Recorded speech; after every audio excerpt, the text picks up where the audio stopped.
ইউনূস সাহেব এনসিপি কে ত্যাগ করেছেন, অন্য কোনো বন্দরে নোঙর করতে চাচ্ছেন। এটা দুইটাই ঘটনা হচ্ছে। ইউনূস সাহেবের বিভিন্ন জায়গায় নোঙর করার তো তার অভিজ্ঞতা আছে, এবং সেখানে সে লন্ডনে বসে তারেক রহমানের সাথে যে গোপন আলোচনা করছে, কি আলোচনা করছে সেটাও কিন্তু আমরা বর্তমানে জানি না। আমি এইটাও শুনছি যে এই যে জুলাই সনদের যে খসড়াটা উনি বিএনপি কে দেখাচ্ছেন, আর একটা জামাতকে দেখাচ্ছেন, আর একটা পলিটিক্যাল পার্টিকে উনি এটা শেয়ার করছেন, আর কারোর সাথে কিন্তু কোনো শেয়ার করেন নাই। মোদ্দা কথা হচ্ছে কি, ইউনূস সাহেব লেজে গবরে করে একটা একটা সাকসেসফুল আন্দোলনকে, একটা সাকসেসফুল যে অভ্যুত্থানকে উনি ধ্বংস করে দিয়েছেন। আর এই যে আজকে তরুণরা যে বিভ্রান্ত হয়ে গেল, এই তরুণদের একটা ভবিষ্যৎ ছিল, এদের উপরে আমার অনেক আশা ছিল, আকাঙ্ক্ষা ছিল যে এরা একটা নতুন বাংলাদেশ গড়ে তুলতে পারবে এবং পারত। কিন্তু ইউনূস সাহেব তাদেরকে ধ্বংসের পথে নিয়ে গেছে, তাদেরকে মন্ত্রী বানাইছে, তাদেরকে বিভিন্ন মন্ত্রণালয়ে অ্যাটাচ করে দিয়ে তাদের একটা দুর্নামের ভাগিদার করছে। জনগণের কাছে তারা আজকে কিন্তু সেই আস্থা নাই, জনগণ তাদেরকে তেমন ভাবে আর ভালো দৃষ্টিতে দেখে না। আমি দেখি যে তাদের একটা পটেনশিয়াল ছিল, এখনো হয়তো তারা সবকিছু ঝেড়ে পুছে তারা কিন্তু বেরিয়ে আসতে পারে এবং একটা নতুন বাংলাদেশের নেতৃত্ব দিতে পারে, যে বাংলাদেশে দুর্নীতি থাকবে না, যে বাংলাদেশে চাঁদাবাজি থাকবে না, যে বাংলাদেশে নমিনেশন বেচা কেনা হবে না, যে বাংলাদেশে চাটুকারিতে থাকবে না, যে বাংলাদেশে পরিবারতন্ত্র থাকবে না।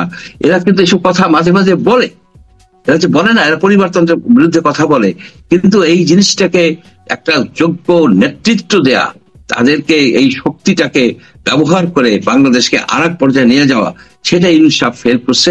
এর জন্য দায়ী হচ্ছে কারা জানেন? দায়ী হচ্ছে কিন্তু এই তরুণরাই দায়ী। তারা কেন ইউনূস সাহেবকে, একটা 87 বছর বয়স্ক অশীতপর এক বৃদ্ধ ব্যক্তিকে কেন তারা এই পদে আনলেন? এবং তার অতীত ইতিহাস তো ভালো না, উনি তো কোনো পোস্ট ছাড়েন না, উনি তো অতীতেও দেখা গেছে যে উনি কোনো পোস্ট ছাড়েন নাই, এবং উনি কারো কথা শুনেন না।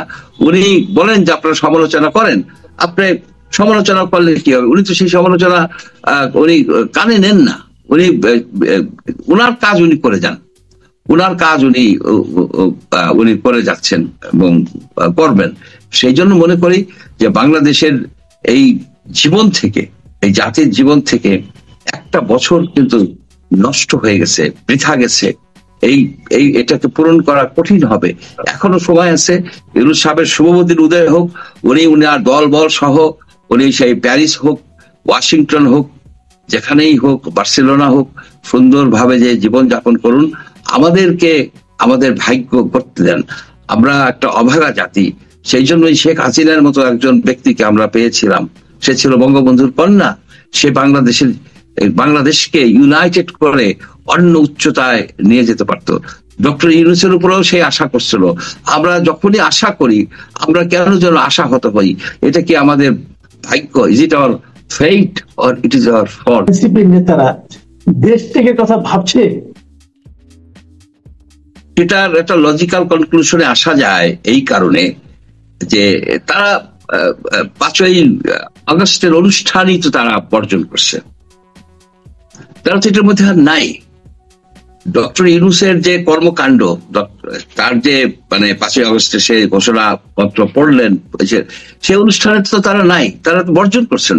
অর্থাৎ তারা নতুন একটা পথ তারা খুঁজে নিতে চাচ্ছেন। সে পথটা হতে পারে, আমি বলবো না যে এই হতে পারে যে তারা একটা অন্য কোনো দেশে চলে যাওয়ার চেষ্টা করছেন। অন্য কোনো দেশে চলে যাওয়ার চেষ্টা করা মানে হচ্ছে মূলত প্রথমে সবাই আমেরিকার কথা ভাবে, এবং আমেরিকার কথা ভাবলে পিটার হাস এখানে অ্যাম্বাসেডর ছিলেন, পিটার হাসের সাথে এদের উঠা বসা ছিল এক সময়, এটা জানা যায়। সুতরাং পিটার হাস ইচ্ছা করলে একটা রিকমেন্ডেশন দিতে পারেন, বিচার ব্যবস্থা করে দিতে পারেন। এটা কিন্তু একটা অপশন। আমি বলতেছি না যে তারা ওই জন্যই গেছেন, আদৌ তাদের পিটার হাসের সাথে দেখা হয়েছে কিনা। কেউ কেউ বলেন যে না, পিটার হাসরা অন্য 2জন আমেরিকান ছিল, তাদের সাথে তারা যোগাযোগ করছেন। এখন আমেরিকানরা কি বাংলাদেশের এই পলিটিক্সে ডাইরেক্টলি ইন্টারভেন করছেন কিংবা হাত দিচ্ছেন? আমরা সেটা জানি না। তবে আমরা এটা জানি যে এনসিপি ভেঙে গেছে হতাশা থেকেই ভেঙে গেছে, যে ইউনূস সাহেব হয়তো থাকতে পারবেন না, অথবা ইউনূস সাহেব, ডক্টর ইউনূস ভর করছেন বিএনপির উপরে, অর্থাৎ বিএনপি কে ক্ষমতায় বসিয়ে উনি সুন্দরভাবে দেশ ছেড়ে চলে যাবেন, অথবা প্রেসিডেন্ট হবেন বা কিছু একটা হবেন। সেই ক্ষেত্রে এই যে তরুণ যুবকরা, এরা যে এই এতটা স্যাক্রিফাইস করলো, এতটা রিস্ক দিল, তারা তো একটা বিপজ্জনক অবস্থায় পড়ে গেছে। তাদের এই দেশে থাকা রিস্কি হয়ে যাবে, অত্যন্ত বিপজ্জনক, কারণ তার অনেক পার্সোনাল শত্রু হয়ে গেছে তাদের অনেক। তারা বহু রকমের মানে ভায়োলেন্ট আন্দোলন করতে হয়েছে তাদের। শেখ হাসিনাকে তো এই শান্তিনিকেতনে ভাবে আন্দোলন করে সরানো হয় নাই, তাকে ভায়োলেন্টলি তাকে সরানো হয়েছে। এবং শেখ হাসিনার প্রতিশোধ নেওয়ার ক্ষমতা, ইচ্ছা, জিঘাংসা সম্বন্ধে এরা অবহিত।